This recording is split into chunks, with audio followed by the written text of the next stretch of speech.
Hi everyone, I'm Jeff Munroe from Middlebury, still at it with the Collectors Tour here in the fall of 2024. Yesterday I was at dust 16 in the Albion Range in southern Idaho, and now I'm sitting with dust 15 in the Independence Mountains in northern Nevada, a truly beautiful and remote landscape. Always a treat to be able to come back here. I put dust 15 out at this location in the summer of 2021, part of this big expansion that was coincident with the start of the Dust Squared project. And my logic in having collectors spread over such a wide area was that I would be able to test a really simple idea. On the one hand, there's the possibility that the dust landing on all of these mountain environments is really pretty much the same. It's coming from far enough away that it's so well mixed and uniform that at this location or at dust 16 or dust 4 or whatever, we're getting basically the same material falling out of the sky. At the other extreme, the other possibility is that the dust is primarily coming from the local area around each collector. And by local, I mean, imagine a footprint that's, within 100 or 200 miles or something of each collector. In that case, the dust would probably vary quite a bit because the geology around each one of these collectors is quite different.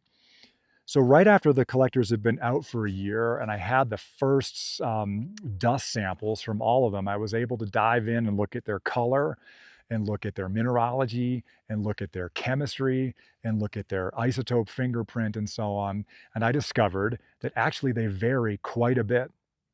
There's probably still some uniform, consistent background dust that's in all of the samplers, but it's overprinted by presumably local material that varies dramatically.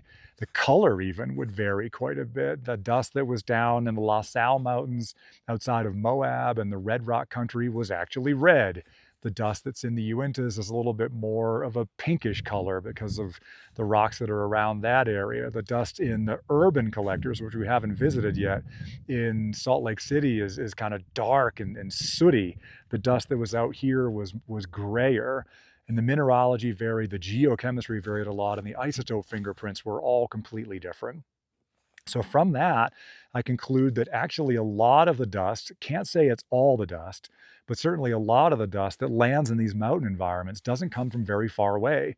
It comes from the kind of immediate surrounding desert lowlands in the vicinity of each one of the collector locations, in the vicinity of each of these mountain ranges.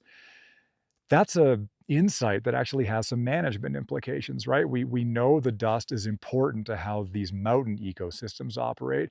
If we know it's coming from not too far away in the lowlands around each mountain, then management decisions about what to do or maybe what not to do to the landscapes in those areas, decisions that could have implications for whether they release more or less dust in the future, have real implications for what's going to happen here in the mountains. It's tempting when you're down there, almost a vertical mile lower in these arid desert environments to look up at the mountains and think they're completely distinct and completely separate from one another. But in reality, they're connected. Dust clearly connects them. The transport of dust from the lowlands up into the mountains is a major mechanism that brings these two otherwise dissimilar environments together.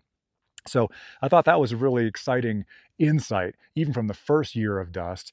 I'm going to get to work now on emptying dust 15, and I'm looking forward to being back in the lab this winter to see what the dust samples from the whole network tell me from this past year.